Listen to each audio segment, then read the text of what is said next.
Un PDG millionnaire a besoin d'une cavalière pour le mariage de son ex. Il choisit une fille au hasard et ne peut s'empêcher de la regarder. Je suis désolé, mademoiselle, mais sans invitation, je ne peux pas vous laisser entrer. Émilie se figea sur place, ses mains toujours crispées sur la lanière de son modeste sac à main beige. Ses joues s'embrasèrent sous le regard perçant du portier en costume noir dont le bras tendu l'empêchait de faire un pas de plus dans la salle de bal du grand hôtel. Derrière lui, les lumières dorées et chaleureuses, les rires feutrés et le scintillement des flûtes de champagne semblaient appartenir à un monde hors de sa portée. « Je vous jure, on m'a dit que c'était la bonne date, dit-elle rapidement. C'était censé être le mariage de mon ami. Son nom est...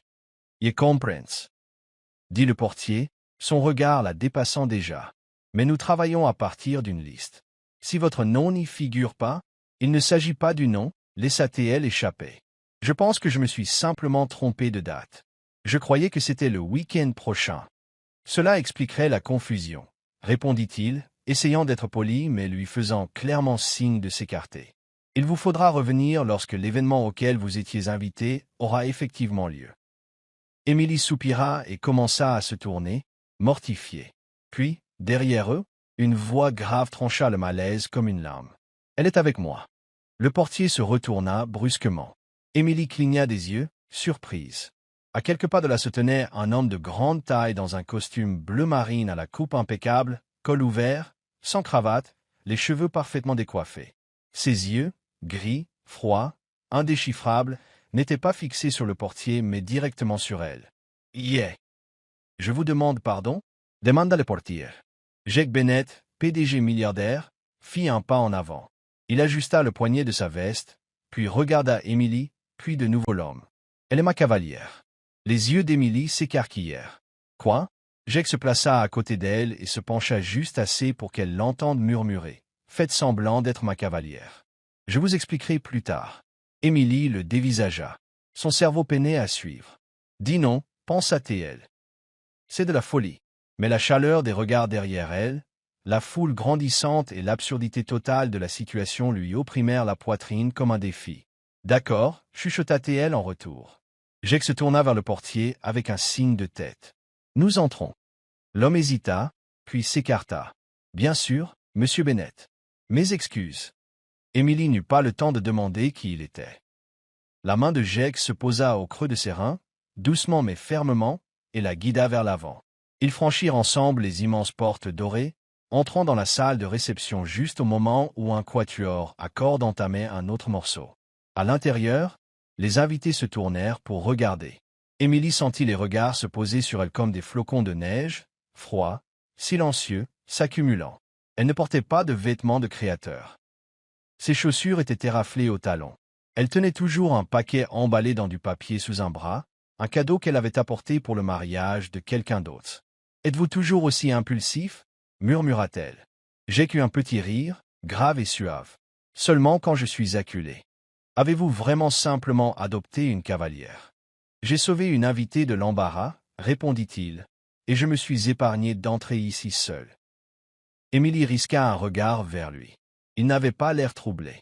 Au contraire, il semblait parfaitement en contrôle. « Êtes-vous vraiment censé être ici ?»« Absolument. Mon ex se marie. C'est sa grande soirée. »« Oh » dit Émilie, puis elle cligna des yeux. « Mais, votre ex. C'est une longue histoire. Et maintenant, je suis votre fausse cavalière. » Il baissa les yeux vers elle. « À moins que vous ne préfériez retourner dehors finir votre discussion avec la sécurité. » Alpinka les lèvres. « Non. Va pour la fausse cavalière. Montrez-moi le chemin, étranger. » Ils traversèrent la salle de bal, se dirigeant vers la zone des places assises centrales. La présence de Jake semblait fendre la foule avec aisance. Les gens souriaient, hochaient la tête. Émilie avait l'impression de flotter dans une scène de film. C'était surréaliste, gênant et, pour être honnête, un peu excitant. Elle était censée animer un événement dans sa librairie demain.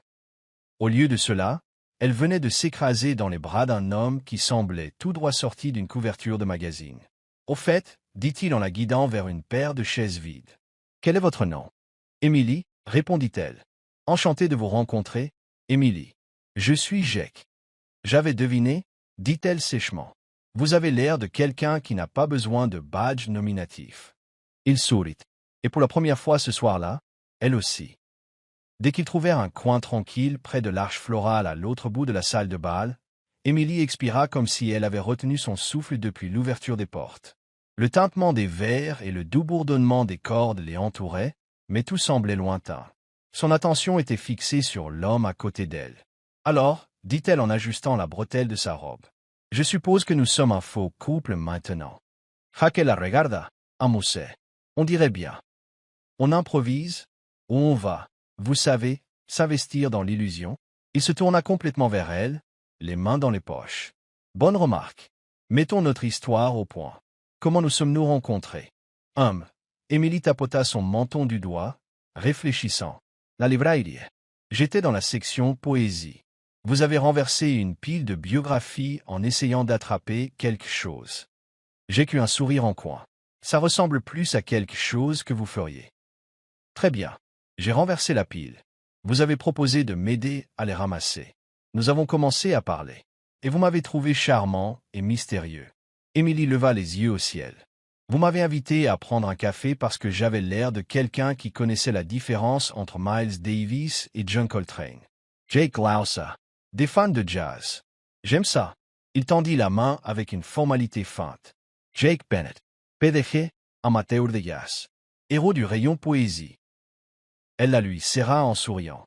Emily Hart, rat de bibliothèque freelance, et actuellement, incruste de mariage accidentel. Ils se lâchèrent, mais pas avant qu'il ne lui donne une très légère pression sur les doigts. Elle la sentit tout le long de sa colonne vertébrale alors qu'il se déplaçait lentement vers la table des rafraîchissements. Jake demanda nonchalamment. « Alors, que faisiez-vous vraiment ici avant que je ne pirate votre soirée ?» Émilie hésita, puis haussa les épaules. « C'est une longue histoire. Version courte, je pensais que le mariage de mon ami était aujourd'hui. Je me suis trompé de date. Je suis arrivé en avance. J'ai été embarrassé. J'étais sur le point de me faire expulser quand vous êtes apparu comme une hallucination très bien habillée. J'ai eu un rire doux. Et au lieu de fuir, vous êtes resté. Seulement parce que je ne savais pas qui vous étiez. Il a haussa un sourcil. Enfin, j'ai vu votre nom dans les gros titres. Précisa-t-elle. Mais vous n'aviez pas l'air du genre de type à faire semblant d'avoir une cavalière juste pour éviter les questions gênantes. Eh bien, dit-il en attrapant 2 verres de champagne et en lui en tendant un. Je nous ai surpris tous les deux. Ils trinquèrent. Le moment était étrangement confortable pour des étrangers. Les rentres ne semblaient pas forcés. Juste un peu, inattendus. Émilie but une gorgée, ses yeux balayant la pièce. C'est donc le mariage de votre ex. Courageux de votre part de venir. La mâchoire de Jake se contracta légèrement, mais il ne broncha pas. Je ne suis pas venu pour le drame. Juste pour tourner la page. Elle le regarda de plus près maintenant. Malgré tout le vernis et l'assurance, il y avait quelque chose de las dans ses yeux. Quelque chose qui ne correspondait pas tout à fait à l'image. Eh bien, dit-elle doucement, vous avez une cavalière plutôt convaincante maintenant. Je peux rendre les ex jalouses en moins de 10 minutes. Jake sourit. C'était un sourire petit, discret, mais réel. Vous l'avez déjà fait. Il se tenait côte à côte, sirotant du champagne dans le coin du conte de fées de quelqu'un d'autre. Émilie ne pouvait s'empêcher de penser que ce soir, pour une fois, elle n'était pas invisible. Elle n'était pas la cousine oubliée ou l'intruse maladroite. Pour quelques heures, elle était quelqu'un qui méritait d'être remarqué. Et Jake ne pouvait s'empêcher de la remarquer. La salle de bal bourdonnait de musique et de rire alors que de plus en plus d'invités affluaient. Des lustres en cristal scintillaient au-dessus d'eux, projetant des éclats d'or sur le sol de marbre poli. Les serveurs en uniformes noirs impeccables se déplaçaient comme des ombres, leurs plateaux d'argent parsemés de flûtes de champagne et de hors-d'œuvre. L'air était riche de parfums, du doux bourdonnement d'un quatuor à cordes et d'une allégresse soigneusement répétée. Mais au moment où Jake et Émilie entrèrent pleinement dans la lumière de l'allée principale, l'atmosphère changea. Ce fut instantané, un changement d'énergie presque imperceptible qui balaya la pièce comme un vent vif. Les conversations s'interrompirent, les têtes se tournèrent. D'abord par curiosité, puis par surprise, puis en quelque chose d'autre. Les verres de champagne s'arrêtèrent en plein vol. Les sourires se figèrent. La température ne chuta pas, mais c'est tout comme. Et puis, de la table d'honneur, Une voix trancha le silence comme un éclat de verre. Qu'est-ce qu'elle fait ici? Le ton était vif, indubitablement familier, et il figea Émilie sur place. Sa colonne vertébrale se raidit alors que son nom, sans être prononcé, flottait dans l'air comme de la fumée. Elle se tourna, lentement. Lauren. Elle se tenait là, en dentelle blanche, son voile relevé, la bouche légèrement entr'ouverte d'horreur, de confusion et de quelque chose de dangereusement proche de la rage. L'image nuptiale parfaite s'effrita en un clin d'œil. Jake ne s'y a pas. Il regarda droit vers Lorraine, sa voix calme et posée. « Elle est ma cavalière. » Une seconde vague traversa la foule, des murmures cette fois, bas, vicieux, plus honnêtes que polis. « C'est Emily Hart, n'est-ce pas ?» Chuchota une femme derrière une main gantée. « La cousine dont personne ne parle? J'ai entendu dire que son père a tout perdu. Elle a toujours eu l'air déplacé, dit une autre. Celle qui a abandonné ses études de médecine. Elle s'incruste. Non, c'est Jake Bennett qui l'a amenée. Émilie entendit chaque mot. Il n'essayait même pas de se cacher. Ses oreilles en bourdonnaient, chaque phrase un rappel de tout ce qu'elle avait si durement combattu pour surmonter. La chaleur lui monta au visage, mais sa posture resta droite. Elle était allée trop loin pour les laisser la voir se recroqueviller. Jake se pencha près de son oreille, sa voix basse mais ferme. « Ça va ?» Elle hocha la tête, la mâchoire serrée. « J'ai connu pire. » Mais il ne manqua pas la façon dont ses mains se crispèrent légèrement, les ongles s'enfonçant dans sa paume. Avant qu'il ne puisse dire plus, Lorraine descendit de la table d'honneur, son sourire crispé et artificiel. Elle s'arrêta juste devant eux, ses yeux passant de Jake à Émilie, comme si elle ne pouvait pas décider qui affronter en premier. « Jake ?» dit-elle doucement. Trop doucement. « Je peux t'emprunter une seconde ?» Jake regarda Émilie comme pour lui demander la permission. Elle hocha la tête une fois. « Je reste ici. » Il suivit Lorraine dans un coin tranquille près de l'imposante pièce montée, assez près pour qu'Émilie puisse encore les voir, mais assez loin pour préserver leur intimité. Elle les regarda partir, son expression soigneusement neutre même si sa poitrine lui faisait mal. Lorraine se tourna dès qu'ils furent hors de portée de voix. « Je ne pensais pas que tu viendrais vraiment. » Jake ne dit rien. « Je pensais que peut-être une partie de toi, » sa voix s'adoucit, regrettait encore ce que nous avions. L'expression de Jake ne fléchit pas. « Cette partie est morte le jour où tu as traité quelqu'un comme si elle était invisible. » Lorraine cligna des yeux, décontenancée. « Quoi? Tu disais toujours que la famille était tout, mais tu les as laissés la démolir. Tu les as laissés l'insulter, l'ignorer, l'exclure, et tu n'as rien dit. Elle a toujours été si différente. Hake la culpa. Ce n'est pas un défaut. C'est sa force. » Le visage de Lorraine rougit, mais elle garda la voix basse. « Tu fais une scène. » Jake secoua la tête. « Non, Lorraine, c'est toi qui as créé cette scène. Tu ne t'attendais simplement pas à ce qu'elle se présente avec quelqu'un qui voit sa valeur. » Il n'attendit pas de réponse. Il se retourna et retourna droit vers Émilie, ses pas déterminés. Quand il l'atteignit, il enroula un bras autour de sa taille, non pas doucement, mais avec certitude, de manière publique, indéniable. Puis, assez fort pour que Lorraine et la moitié de la salle l'entendent, il dit « C'est la femme que je veux à mes côtés maintenant. » Émilie leva les yeux vers lui, surprise. Mais Jake ne faisait plus semblant. Ses yeux, doux mais féroces, disaient tout. Lorraine se tenait figée, les lèvres entr'ouvertes, aucun mot ne sortant cette fois. Jake ne se retourna pas. Il conduisit Émilie à travers la mer de murmures et de regards, à travers le bruit d'une salle qui avait autrefois tenté de la définir. Et pour la première fois, Émilie ne marchait pas derrière l'histoire de quelqu'un d'autre. Elle écrivait la sienne. La réception rugissait derrière eux, rire, tintement de verre, le violoniste passant à un tempo plus vif. Mais Émilie le remarquait à peine. Ses talons claquaient doucement sur la terrasse en pierre à l'extérieur alors qu'elle sortait à l'air du soir, prenant une inspiration tremblante. Jake la suivit, desserrant le bouton supérieur de sa chemise. Emily attendait. Elle s'arrêta près de la balustrade, surplombant l'océan. Le clair de lune peignait des traînées d'argent sur l'eau. Ses épaules se soulevèrent et s'abaissèrent une fois, puis une autre, comme pour calmer la tempête en elle. Jake s'approcha. « Parlez-moi. » Elle ne le regarda pas tout de suite. Ses yeux étaient fixés sur les vagues qui se brisaient en contrebas. « Je n'étais même pas invité, dit-elle doucement. Jake fronça les sourcils. « Quoi? Émilie s'étourna. Sa voix ne tremblait pas, mais elle portait cette sorte de lassitude qui vient des blessures qui ne guérissent jamais complètement. Je n'étais pas censé être ici ce soir. Je n'ai pas reçu d'invitation. Pas d'appel, pas de message. Ma mère m'a juste demandé de déposer un cadeau pour la mariée, c'est tout. Elle laissa échapper un rire sans joie. Un cadeau. Un mariage où je n'étais pas la bienvenue. L'expression de Jake se durcit. Pourquoi? Émilie détourna le regard. Parce que je ne fais pas partie de la vraie famille.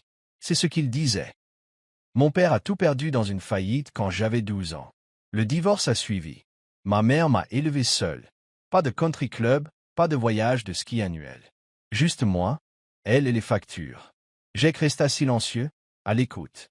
Ils ne m'ont jamais laissé l'oublier, continua-t-elle. Lorraine a toujours été la fille en or, celle avec les notes parfaites, les cheveux parfaits, le tout parfait. J'étais juste la cousine désordonnée, silencieuse, pauvre, oubliable. Aux réunions de famille, j'étais la chaise supplémentaire qu'il devait traîner. L'invitation de pitié. Elle le regarda maintenant. Finalement, ils ont complètement cessé de m'inviter. L'homme toira de Jacques, ça sert. C'est cruel. Émilie haussa les épaules. C'est la vie. Il se rapprocha, posant doucement son verre sur la table voisine. Non, ce n'est pas juste la vie. C'est ainsi que les gens justifient le fait de traiter les autres comme s'ils valaient moins. Elle croisa son regard. Vous avez vu comment ils m'ont regardé ce soir, comme si j'étais une tache sur leur nappe parfaite. Jake n'y discute pas. Il ne le pouvait pas. Elle avait raison. Il avait senti les regards, les chuchotements, le jugement qui suintait de la pièce comme un parfum. Mais il avait aussi vu autre chose. Vous n'avez pas scié, dit-il. Pas une seule fois. Vous vous êtes tenu là comme si vous aviez votre place, parce que c'est le cas. Émilie déglutit difficilement, soudain incertaine de quoi faire de la façon dont sa voix s'adoucissait autour d'elle. Jake prit une inspiration. Peut-être qu'il ne voit pas votre valeur. Mais moi, si. Elle se figea.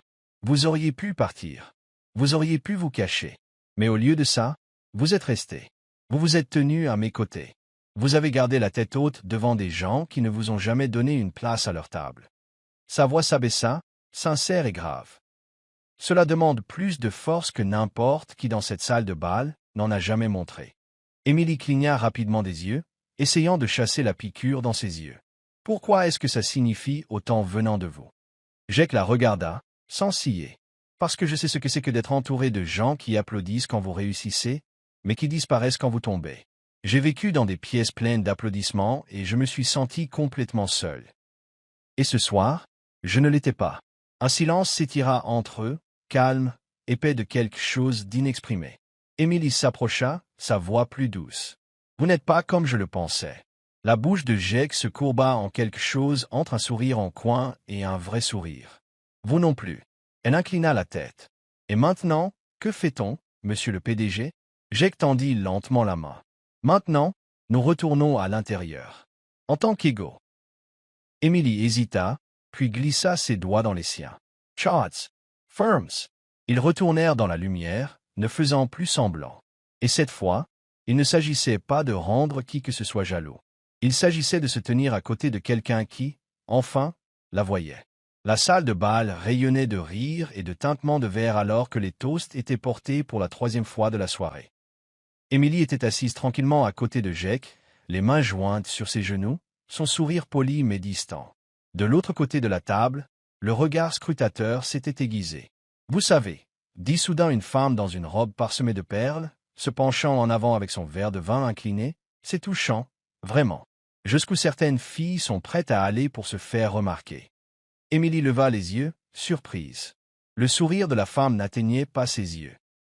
Je veux dire, trouver un petit ami milliardaire juste à temps pour le mariage de sa cousine éloignée, c'est un pitch Netflix si j'en ai jamais entendu un.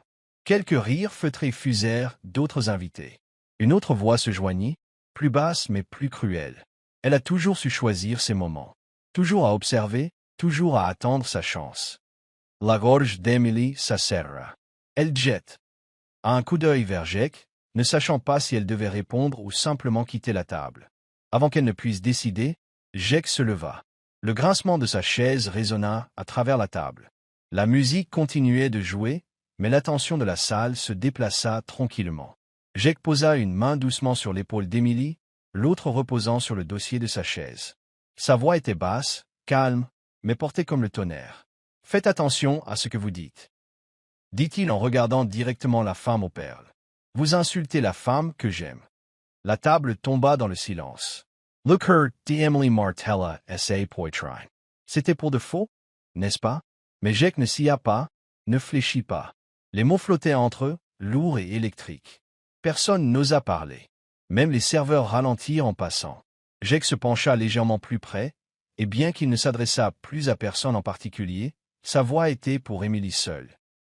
Elle est la seule chose honnête que j'ai vue dans toute cette pièce. Il se redressa et s'éloigna de la table. Emily le suivit, les jambes légèrement chancelantes. Dehors, sous les guirlandes lumineuses décorant la terrasse, elle le rattrapa. « Jake, dit-elle, la voix tendue, vous n'aviez pas à faire ça. »« Si, je le devais. »« Non, vous ne le deviez pas, lança-t-elle. »« J'y suis habitué, au chuchotement, au regard. Ce n'est pas nouveau. » Jake se tourna pour lui faire face, la mâchoire serrée. Et c'est exactement ça le problème. Emily croisa les bras. « Vous ne pouvez pas simplement me protéger comme ça. Ça me fait me sentir faible. Comme si j'avais besoin d'être sauvé. » Il se rapprocha. « Je ne l'ai pas fait pour vous sauver. Je l'ai fait parce que vous méritiez quelqu'un qui ne resterait pas assis tranquillement pendant que les autres essaient de vous démolir. » Emily le dévisagea, la poitrine se soulevant légèrement. Puis, plus doucement. « Mais vous l'avez dit, à voix haute, devant tout le monde. » Les yeux de Jake rencontrèrent les siens. Peut-être que ce n'était pas un mensonge. Elle se figea. Avant qu'elle ne puisse répondre, une autre silhouette s'approcha. Lauren. Ses yeux brillaient, non de joie, mais de quelque chose qui frisait le regret. « Jake, dit-elle, presque à bout de souffle. J'avais tort. » Jake ne dit rien.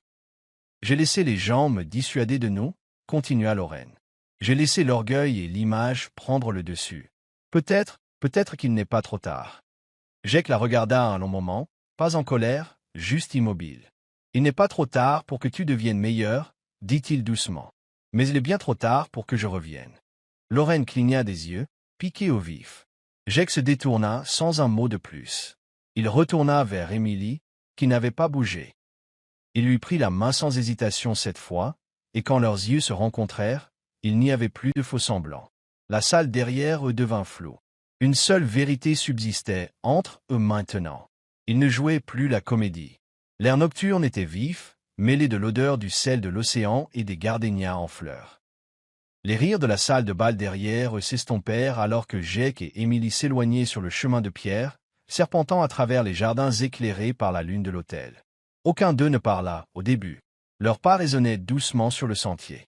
Les talons d'Emily claquaient en rythme avec le bruissement des palmes au-dessus.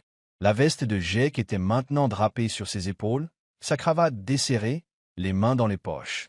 Emily rompit finalement le silence. « Vous fuyez toujours le mariage comme ça. » Jake eut un petit rire. Seulement ceux où la mariée avait l'habitude de dormir sur ma poitrine. Emily le regarda. C'est étrangement poétique. Jake soupira. Nous étions ensemble depuis 3 ans. Je pensais que c'était la bonne. Mais je n'étais pas le bon pour elle, pas vraiment. Pourquoi pas? Il s'arrêta, puis leva les yeux vers le ciel. Parce qu'elle n'aimait pas qui j'étais. Juste l'idée de moi. Le PDG. Le costume impeccable. Les couvertures de magazines. Je lui ai donné la version de moi que tout le monde applaudissait. La perfection. Et ça a marché. Jusqu'à ce que ça ne marche plus. Emily fit quelques pas de plus en silence, puis dit doucement. Alors qu'est-ce que vous en avez appris? Raquel la regarda. Que la perfection est épuisante. Que la vérité est désordonnée et que parfois, le désordre, c'est ce qui est réel. Elle s'arrêta de marcher. Il s'arrêta à côté d'elle. Le sentier s'était ouvert sur une cour tranquille, éclairée seulement par quelques lanternes basses suspendues entre les arbres, projetant des cercles dorés sur le pavé. Emily se tourna pour lui faire face. « Alors que voyez-vous en quelqu'un comme moi ?» Jake n'hésita pas. « Vous êtes réel. Vous ne vous souciez pas des gros titres, de l'argent ou du genre de costume que je porte. Vous n'avez pas essayé d'impressionner qui que ce soit ce soir, même quand ils ont essayé de vous humilier. » Sa voix s'abaissa. « Vous me donnez envie que tout cela soit réel, et ça me fait une peur bleue. » Le souffle d'Emily se coupa. Jake s'approcha, les mains toujours dans les poches. Vous avez fait irruption dans ma soirée comme une tempête. Sans plan, sans agenda, et pourtant, pour la première fois depuis des années, j'ai eu l'impression de pouvoir respirer auprès de quelqu'un. Il laissa finalement tomber ses mains, l'une d'elles effleurant doucement son bras, juste assez pour demander la permission. Émilie ne s'écarta pas. J'ai peur aussi, dit-elle doucement. Mais pendant un moment ce soir, je ne me suis pas sentie petite. Ou inférieure. Je me suis sentie vue. Jake inclina la tête, les yeux rivés sur les siens. C'est parce que vous l'êtes. Elle fit un pas de plus. Il fit le dernier, et sous la douce lueur ambrée des lumières suspendues, Jake se pencha lentement, prudemment, et l'embrassa. Ce n'était pas dramatique. Ce n'était pas cinématographique. C'était réel, chaleureux, constant, rempli de tout ce qu'il n'avait pas dit de la soirée. Les doigts d'Émilie se crispèrent sur les revers de sa veste ouverte alors qu'elle lui rendait son baiser. Ses mains se posèrent à sa taille, les ancrant tous les deux. Quand ils se séparèrent enfin, elle ne recula pas. Jake la regarda, la voix à peine un murmure. « Vous pensez toujours que vous êtes juste la mauvaise fille au mauvais mariage. » Émilie sourit, à bout de souffle. « Non, je pense que j'étais exactement là où je devais être. » Ils restèrent là un long moment, se balançant légèrement dans le calme, tandis que le reste du monde tournait quelque part très loin. Émilie ferma la fermeture éclair de son sac de voyage avec des mains tremblantes, le dos tourné à la douce lumière du matin qui filtrait à travers les rideaux de l'hôtel. Des grains de poussière flottaient dans le rayon doré, doux et sans but, si différent de la tempête qui tourbillonnait en elle. Le silence de la suite était assourdissant maintenant. Les rires de la nuit dernière, la danse lente, le baiser sous les lanternes. Tout semblait trop fragile à la lumière du jour, comme un rêve qui s'effiloche à chaque seconde. Elle se déplaça lentement, délibérément, pliant la veste de Jake, lissant les manches, l'aplatissant comme un adieu. Elle la posa sur le lit et resta là un instant de plus, laissant ses doigts s'attarder sur le tissu. Son parfum y était encore accroché, propre, chaud, avec une légère odeur de cèdre et quelque chose de plus personnel qu'elle n'avait pas encore tout à fait identifié. Puis elle attrapa son sac, enfila ses ballerines et sortit doucement de la chambre. Dans le couloir, l'élégance polie de l'hôtel semblait soudain impersonnelle. Elle appuya sur le bouton de l'ascenseur et fixa son reflet dans l'éclat doré des portes. Sa queue de cheval était en désordre, son visage nu, ses yeux fatigués, non par manque de sommeil, mais pour avoir trop essayé de ne pas espérer. Elle ressemblait à une fille qui avait fait une erreur, une fille qui s'était laissée croire, juste pour une nuit, qu'elle pouvait appartenir au monde de quelqu'un d'autre. Derrière elle, une voix familière trancha le silence. En train de fuir. Emily sursauta. Elle se tourna pour trouver Jake debout au bout du couloir. Il ne ressemblait en rien au PDG impeccable de la nuit dernière, vêtu d'un simple t-shirt sombre et d'un jean, pieds nus, les cheveux ébouriffés par le sommeil. Il tenait quelque chose dans sa main, un morceau de papier plié qui ressemblait étrangement à « Je n'étais pas », commença-t-elle, puis soupira. « C'est ». Il marcha lentement vers elle, sans colère, sans urgence, juste avec la gravité silencieuse de quelqu'un qui avait déjà pris sa décision. « Émilie », dit-il en s'arrêtant à quelques pas. « Ce n'était pas une question de commodité, c'était une évidence, et je ne veux pas que tu partes d'ici en pensant que tu étais une sorte de remplaçante. » Elle croisa les bras, essayant de rester calme. « Jake, tu vas retourner dans ton monde. Salle de conseil, œuvre de charité, tapis rouge. J'étais juste la bonne distraction au mauvais moment. » Jake secoua la tête. « Tu n'étais pas une distraction. Tu étais la seule partie qui avait du sens. » Il déplia le papier dans sa main et le lui tendit. « J'ai trouvé ça dans la suite de Lorraine, l'invitation qu'ils ont envoyée à ta mère. Je l'ai retournée. » Emily la prit, perplexe. Son souffle se coupa quand elle vit la note manuscrite au dos. « Elegante, précise. Freud, tu n'auras jamais ta place ici. » Elle la fixa, la poitrine serrée. Jake s'approcha. Elle voulait te blesser, te rappeler que peu importe à quel point tu t'approcherais, tu ne serais jamais assez bien pour eux. La prise d'Émilie sur le papier trembla. Jake plongea la main dans sa poche arrière et en sortit un briquet en argent. D'un coup de pouce, la flamme prit vie. Sans la quitter des yeux, il alluma le coin de l'invitation. Les yeux d'Émilie s'écarquillèrent. « Jake, je ne les laisserai pas définir où est ta place, » dit-il, la voix ferme. La flamme lécha les bords du carton épais, s'enroulant, transformant la cruauté en fumée. Il la laissa brûler presque jusqu'à ses doigts, puis laissa tomber les restes dans une poubelle en laiton voisine. Elle avait raison, dit-il en la regardant dans les yeux. Ta place n'est pas là-bas, mais elle est avec moi. Des larmes brouillèrent sa vision. Tu ne sais pas ce que tu dis. Si, pour la première fois depuis longtemps, je sais exactement ce que je veux. Et ce n'est pas la vie policée que les gens attendent de moi. Ce sont des matins réels, des cheveux en désordre et des conversations honnêtes. C'est toi. Elle baissa les yeux, essayant de reprendre son souffle. J'ai peur. Il prit sa main, enroulant ses doigts autour des siens. Moi aussi. Mais j'en ai fini de laisser la peur être plus forte que la vérité. Ses doigts serrèrent les siens en retour. L'ascenseur derrière elle sonna et s'ouvrit avec un doux carillon. Mais elle ne bougea pas, car cette fois, elle ne partait pas. Cette fois, elle avait été choisie, pour toutes les bonnes raisons. 6 mois plus tard, le chaos de cette nuit de mariage s'était estompé en quelque chose de plus doux, comme une vieille chanson dont on se souvient encore des paroles, même si on ne ressent plus la douleur. Emily Hart n'était plus la fille qui n'avait pas sa place.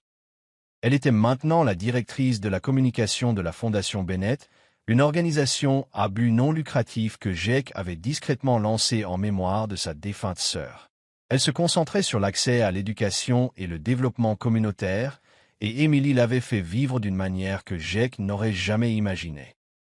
Ils travaillaient côte à côte, se battant pour des causes, rédigeant des demandes de subventions, visitant des écoles, des refuges et de petites villes au grand cœur.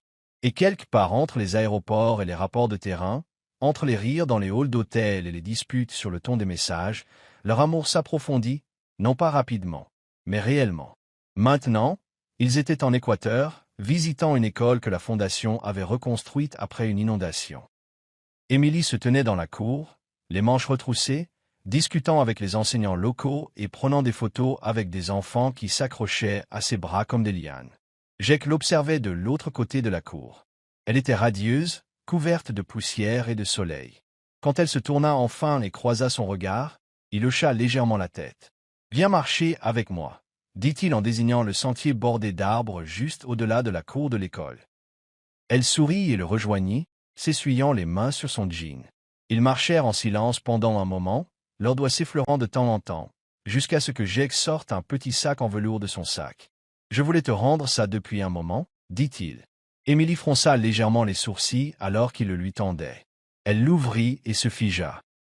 À l'intérieur se trouvait le collier que sa mère lui avait offert pour ses 18 ans, une fine chaîne avec un petit pendentif en forme de livre, la manière silencieuse de sa mère de dire « Tu appartiens aux histoires et les histoires t'appartiennent ».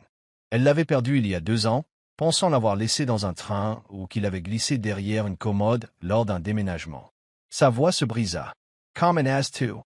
Jake Surratt. Je l'ai trouvé dans une poche de ton sac de voyage. Je l'ai depuis la nuit où tu as quitté l'hôtel. » Elle leva les yeux vers lui, stupéfaite. « Tu m'as dit un jour, continua-t-il, que c'était la seule chose qui te faisait te sentir comme faisant partie d'une famille, que lorsque tu le portais, tu ne te sentais pas invisible. » Sa main se referma sur le pendentif, les larmes montant derrière ses yeux. « Je l'ai gardé parce que je ne voulais pas que tu perdes ce sentiment. » Dit Jake, mais maintenant je pense qu'il doit retourner d'où il vient. Puis il sortit autre chose de son autre poche, une petite boîte. Le souffle d'Émilie se coupa. Jake l'ouvrit lentement. À l'intérieur se trouvait une simple bague en or, élégante et intemporelle. « Pas de grand discours, » dit-il doucement, « pas de coup de pub, pas de timing parfait. » Il fit un pas de plus. « Tu n'étais pas incrustée à un mariage, Émilie. Tu as sauvé mon cœur de l'engourdissement. Tu m'as rappelé que l'amour n'est pas parfait. Il est courageux, désordonné, magnifique. Et je veux ça pour le reste de ma vie. » Il s'agenouilla. « Veux-tu m'épouser ?» Émilie couvrit sa bouche d'une main. Son autre main serrait fermement le collier. Puis elle rit à travers ses larmes et hocha la tête, murmurant « Oui, 1000 fois oui. » Ils s'embrassèrent sous la canopée verte et épaisse des arbres, les rires des enfants se faisant encore faiblement entendre au loin. 3 mois plus tard, ils se marièrent dans un jardin rempli de livres au lieu de fleurs. Les invités apportèrent des romans à donner aux bibliothèques communautaires. Il n'y eut pas de gros titres, pas de contrat avec un magazine, juste la famille, la vraie famille, et les amis qui les avaient vus devenir quelque chose d'extraordinaire. À l'entrée de la cérémonie se trouvait une photographie encadrée. C'était une image granuleuse de caméra de sécurité. Elle, légèrement mouillée par la pluie, debout maladroitement dans un hall d'hôtel, serrant un sac à dos. Dans sa main, une invitation sans nom. Son visage était nerveux, incertain, mais ses yeux croyaient encore en quelque chose de mieux. Sous la photo, une seule ligne de script doré disait « La gentillesse n'est jamais vaine ». Elle écrit des histoires, même quand personne ne les lit. Alors qu'Emily remontait l'allée, les cheveux lâchés sur ses épaules, Jake attendait à l'hôtel dans un costume gris et un col ouvert. Ses mains étaient fermes. Ses yeux ne la quittaient jamais. Quand elle l'atteignit, il se pencha près d'elle et murmura « Tu penses toujours que tu n'as pas ta place ?» Elle sourit à travers ses larmes. « Je pense que j'ai toujours été destinée à réécrire la signification du mot appartenance. » Et ensemble, ils commencèrent leur « pour toujours ». Non pas à partir de la perfection, mais de la vérité. Non pas des gros titres, mais du cœur. Du faux-semblant à l'éternité. Si cette histoire vous a ému, si elle vous a rappelé que l'amour peut naître dans les endroits les plus inattendus et que chaque personne mérite de se sentir choisie, alors vous faites déjà partie de ce en quoi nous croyons. Chez Soul Steering Stories, nous vous apportons des récits sincères de résilience, de courage tranquille et d'amour qui ne suit pas les règles mais trouve toujours un chemin. Abonnez-vous à la chaîne dès maintenant pour plus d'histoires émouvantes et inoubliables comme celle-ci. Activez les notifications et rejoignez notre famille grandissante d'amoureux des histoires qui croient au pouvoir de la gentillesse, des secondes chances et des connexions profondes de l'âme. Merci d'avoir regardé et jusqu'à la prochaine fois, continuez de croire en l'amour qui commence par la vérité.